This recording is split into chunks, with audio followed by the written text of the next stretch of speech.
Advocate P M മാതിര, അതായത് ഇപ്പോൾ നാളെ ഈ ഒളിവിലാണല്ലോ, ഏതോ ചുവന്ന പോളോ കാറിലൊക്കെ തമിഴ്നാട്ടിലാണോ കേരളത്തിൽ എവിടെയൊക്കെ ഒളിവിലാണ് ഈ എം എൽ എ, ഈ കോൺഗ്രസ് എം എൽ എ ഒളിവിലാണ്. അപ്പോൾ ഒളിവിലിരുന്നു കൊണ്ട് മുൻകൂർ ജാമ്യാപേക്ഷ ആൻറ്റിസിപ്പേറ്ററി ബെയിലിന് അപ്ലൈ ചെയ്തിരിക്കുകയാണ്. അപ്പോൾ സ്വാഭാവികമായും ഇപ്പോൾ അതിനുശേഷമാണല്ലോ ഈ കേസ് എത്തുന്നത്. എൻ്റെ ഒരു സംശയമാണ്, ഇപ്പോഴത്തെ കേസ് എത്തുമ്പോൾ അതിനകത്ത് നേരത്തെ ഉള്ളതിനേക്കാൾ രൂക്ഷമായ ഭാവത്തിൽ ഉള്ള കൺസെൻ്റ് ഇല്ലാതെയുള്ള, അതായത് റേപ്പുണ്ട്. അങ്ങനെയാണെങ്കിൽ ആ മെറിറ്റ് കൂടി ഇതിനോട് ആഡ് ചെയ്ത് വേണ്ടേ ആൻറ്റിസിപ്പേറ്ററി ഈ മുൻകൂർ ജാമ്യാപേക്ഷ കോടതി പരിഗണിക്കാൻ? അതിനെന്താണ്, എന്തെങ്കിലും പ്രത്യേകമായി ചെയ്യണോ? അത് ചെയ്യുമോ പ്രോസിക്യൂഷൻ? എങ്ങനെയാണത്?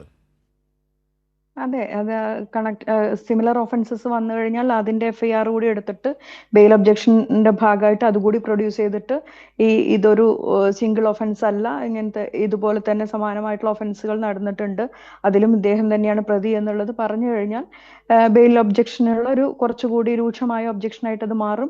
അത് എന്തൊക്കെ പറഞ്ഞാലും പ്രോസിക്യൂഷൻ അത് നിർബന്ധമായും ചെയ്തിരിക്കുമെന്നുള്ള പ്രതീക്ഷ എന്നെ സംബന്ധിച്ചിടത്തോളം ഉണ്ട്. മറ്റൊന്ന്, നോട്ട് ടു അറസ്റ്റ് എന്നുള്ള ഒരു ഡയറക്ഷൻ കോടതിയിൽ നിന്ന് കിട്ടാൻ കഴിയാവുന്ന ഒരു ഒഫൻസ് അല്ല നടന്നിരിക്കുന്നത്. വളരെ ക്ലിയർ ആയിട്ടുള്ള വോയിസ് ക്ലിപ്പുകളുണ്ട്, അതിന്റെ സംസാരിക്കുന്ന തെളിവുകൾ അത്രയും ശക്തമായിട്ടുണ്ട്. ഇതൊരു ഫാബ്രിക്കേറ്റഡ് കേസാണ് എന്ന് പറഞ്ഞ് ഒരു നോട്ട് ടു അറസ്റ്റ് ഡയറക്ഷൻ വാങ്ങാൻ വേണ്ടി പറ്റുന്ന ഒരു കേസേ അല്ല ഇത്.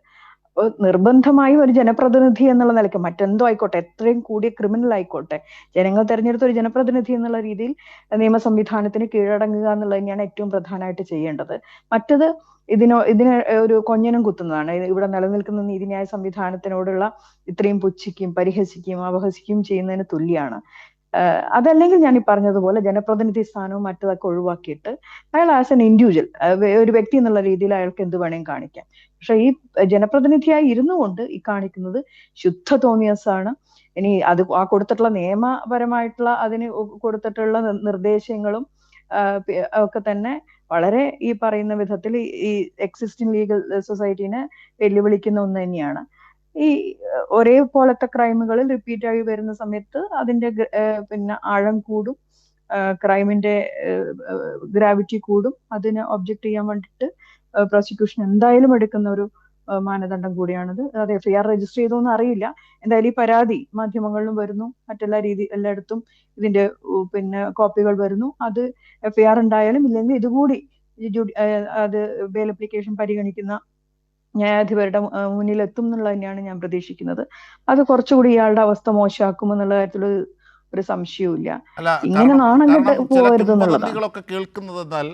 ഇത് മുൻകൂർ ജാമ്യാപേക്ഷയിലൂടെ അദ്ദേഹത്തിന് അയാൾക്ക് ജാമ്യം ലഭിക്കും, അത് ഈ കാണിക്കുന്നതൊക്കെ രാഷ്ട്രീയ ഗിമ്മിക്കാണെന്നൊക്കെ ഈ ട്രോൾ മഴ പെയ്യിക്കാൻ നിൽക്കുന്ന ചില വെട്ടിക്കിളിക്കൂട്ടമുണ്ടല്ലോ, നേരത്തെ ആർഷോ സൂചിപ്പിച്ചു, അതുപോലെ ചിലർ പ്രചരിപ്പിക്കുന്നുണ്ട്. അപ്പം ഈ കേസ് തന്നെയാണെങ്കിലും അതിന് മുൻകൂർ ജാമ്യം ലഭിക്കാനുള്ള സാധ്യത വളരെ കുറവാണ് അല്ലേ? ഇനിയിപ്പോൾ ഇതും കൂടി ആഡ് ചെയ്താൽ പ്രോസിക്യൂഷൻ അവിടെ ഈ ജാമ്യാപേക്ഷ പരിഗണിക്കുന്ന വേളയിൽ പ്രോസിക്യൂഷൻ അങ്ങനെ പറയാമോ, ഇങ്ങനെ ഒരു കേസ് കൂടി ഉണ്ട്, അതിന്റെ FIR കൂടി സമർപ്പിക്കണം? അതിപ്പോ നമ്മളൊക്കെ പ്രോസിക്യൂട്ടർ ആയിരുന്ന കാലത്ത് സ്ഥിരം ചെയ്യുന്നതാണ്.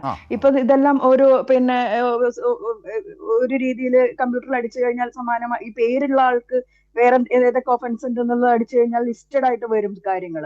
ഇതൊരു പരാതി പോലീസിന്റെ മുന്നിലെത്തി FIR രജിസ്റ്റർ ചെയ്തിട്ടുണ്ട്, ഉറപ്പായിട്ടും ആ FIR കോപ്പി കൂടി ഇതിന്റെ ഭാഗമായിട്ട് കൊടുക്കാൻ. പഴയ പോലെ ആ പോലീസ് സ്റ്റേഷനിലേക്ക് മെസ്സേജ് അയച്ചാൽ വരുത്തിക്കേണ്ട ആവശ്യമൊന്നുമില്ല. ഇന്ന് വിരൽത്തുമ്പിലുണ്ട് ഈ സാധനങ്ങളൊക്കെ. പ്രിന്റ് ഔട്ട് എടുക്കാനും ഈ കേസ് പരിഗണിക്കുന്ന കോടതിയുടെ മുന്നിൽ ഹാജരാക്കാനൊന്നും പ്രോസിക്യൂഷൻ ഒരു തടസ്സമില്ല. അതൊക്കെ പ്രോസിക്യൂഷൻ ചെയ്യും. കേരളത്തിലെ പ്രോസിക്യൂഷനിൽ ഞങ്ങൾക്ക് നല്ല വിശ്വാസമുണ്ട്. അതിന്റെ ഭാഗമായിട്ട് കുറച്ചു കാലം പ്രവർത്തിച്ച ഒരാൾ എന്നുള്ള നിലയ്ക്ക് നല്ല വിശ്വാസമുണ്ട്. പ്രോസിക്യൂഷൻ ചെയ്യും. ഇതൊന്നും അത്ര എളുപ്പമൊന്നുമല്ല. ഈ പറയുന്ന വിധത്തിൽ ട്രോളുകാർ പറയുന്നതല്ലല്ലോ നിയമവ്യവസ്ഥയുടെ മുന്നിൽ സംഭവിക്കുന്നത്. അത്രമാത്രം നമ്മുടെ നീതിന്യായ സംവിധാനം അത് പൊളിച്ചു ഞാൻ കരുതുന്നില്ല. വസ്തുതകൾ മനസ്സിലാക്കാനും വിലയിരുത്താനും കഴിയുന്ന ഒരു ഏറ്റവും പ്രാഥമികമായിട്ടുള്ള ജുഡീഷ്യസ് മൈൻഡുള്ള ഒരാൾക്ക് മനസ്സിലാവും ഇതിനകത്ത് എന്ത് നിലപാടെടുക്കണം എന്നുള്ളത്. അങ്ങനെ അധികാരം ഉപയോഗിച്ച് എന്ത് ക്രൈമും ചെയ്യാമെന്നുള്ളത് ഈ നാട്ടില് നടക്കുന്നത് എത്രമാത്രം നീതിന്യായ സംവിധാനത്തിന്റെ വിശ്വാസ്യത കെടുത്തും എന്നുള്ളത് കോടതികൾ ആലോചിക്കുമല്ലോ. എന്തായാലും അതിലെനിക്ക് വിശ്വാസം എപ്പോഴും ഉണ്ട്. തീർച്ചയായും.